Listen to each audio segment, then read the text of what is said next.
Nimechukua nafasi hii kuwashukuruni sana vijana. Mmeonyesha kazi nzuri ambayo tumeiona. Endeleeni na umoja huu wa kushirikiana. Jambo lolote bila kushirikiana hamwezi kufanikiwa. Lakini leo kwa sababu ya ushirikiano wenu na utulivu wenu, ndio maana naona tuko mahali hapa kwa kuwaunga mkono yale ambayo mmeyafanya. Na ndio maana mmeona hata wageni waalikwa ambao mmewaalika wako mahali hapa. Ndio maana leo hata mbunge wenu yuko mahali hapa, pamoja na wageni waalikwa wako mahali hapa, kwa sababu ya kazi nzuri ambazo mnazozifanya. Hiyo nawapongeza sana. Ndugu zangu, nyinyi ni vijana, na vijana katika maandiko ya Mungu yanasema nyinyi ndio wenye nguvu. Na nyinyi kwa sababu ni wenye nguvu, ni wenye nguvu ambao mtakao kipitisha chama kikapita kwa nguvu zenu. Lakini nyinyi kama mtakuwa hakuna nguvu, chama mnaweza mkasababisha tukapata shida. Lakini kwa sababu naamini vijana mna nguvu na chama kina nguvu, Chama cha Mapinduzi, ndio maana chama kinaonekana kina nguvu. Niwaasa vijana, mimi kama mwenyekiti wenu wa Chama cha Mapinduzi, cha kwanza kabisa, chochote kile ukitaka ukifanya lazima ujiamini. Hiyo ndio hatua ya kwanza kabisa kwa vijana. Unapojiamini, hakika utafanikiwa. Kwa sababu nyinyi ni vijana wenye nguvu.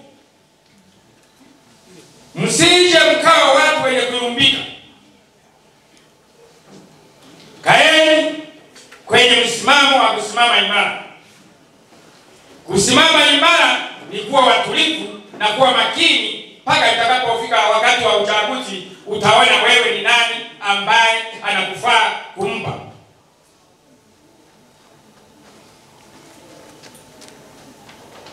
Mmenielewa vizuri? Mmenipata? Ninaamini kabisa kwenye Chama cha Mapinduzi hakuna rushwa. Mpaka leo sijawahi kuona rushwa. Kwa hiyo tembeeni, msiingie kwenye mambo ya rushwa.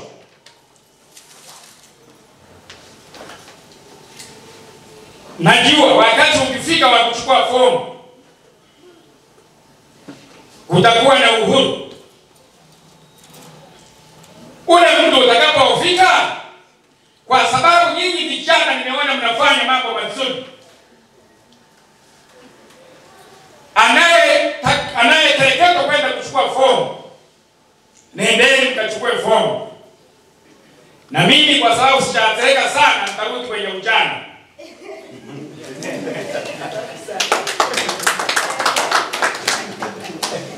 Pendeni vijana tukachukue fomu,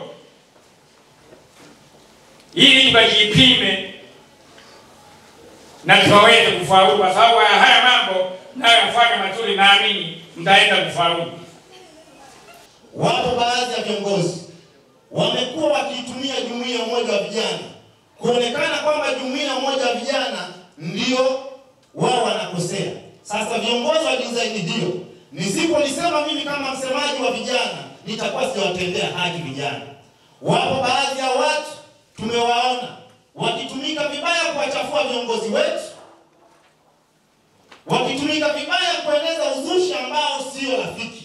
Na sisi kama vijana hatutakubali kuona vijana wakisingiziwa jambo hawajalifanya. Lakini ndugu mwenyekiti, naomba nikwambie kabisa, wapo viongozi wengine wa chama wakitumika kwenye mambo kama haya.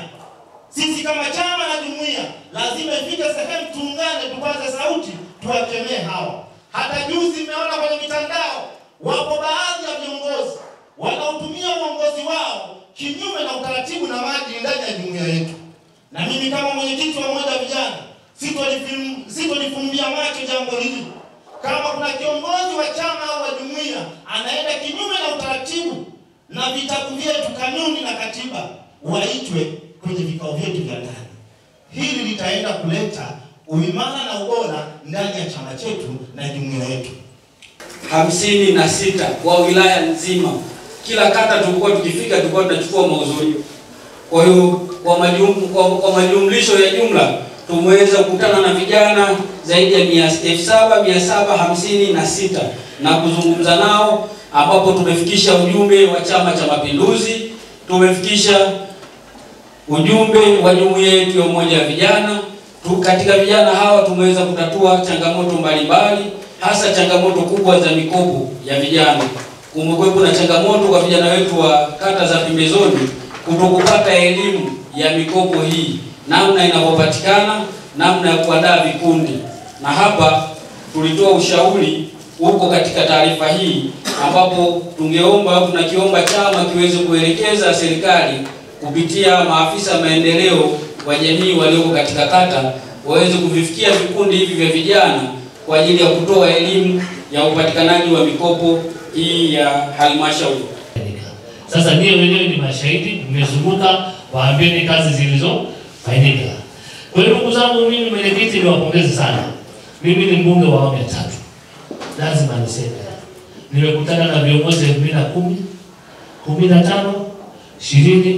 Kwa kweli kamati ya utekelezaji hii tulionayo imefanya kazi ya mpango. Hongereni sana.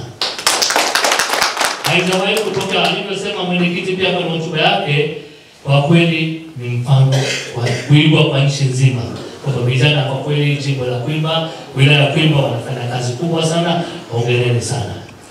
Mheshimiwa mwenyekiti, lingine pia niseme niwapongeze wadau walivyosema kwa hotuba yao, wadau mbalimbali wa maendeleo ambao mnatusaidia chama chetu. Mimi kama mbunge wa jimbo ni muhimu, ni wajibu wangu kuwashukuru wadau wa maendeleo ambao wanasaidia chama chetu, wanasaidia michango mbalimbali kwa vijana. Kama vijana walivyosema hawana miradi, wanategemea misaada kutoka kwa wadau mbalimbali, wapenzi mbalimbali wa Chama cha Mapinduzi. Mimi nawashukuru sana. Nyinyi ndio mmewezesha ziara yote imeenda vizuri, na wapongeza sana na asanteni sana. Kwa kweli ndugu zangu vijana, tumefanya kazi. Sio mbunge amefanya kazi, sio diwani, sisi sote tumefanya kazi. Kwa sababu tulikuwa tunatekeleza ilani ya Chama cha Mapinduzi. Sisi ni wawakilishi ambao ndio mnatusimamia. Kwa hiyo sisi tumefanya kazi kwa niaba ya Chama cha Mapinduzi, na sisi wote viongozi ambao mko hapa tumefanya kazi kubwa ndani ya miaka 5. Tumetekeleza ilani kwa viwango vikubwa sana. Zaidi ya 95% tumetekeleza ndani ya wilaya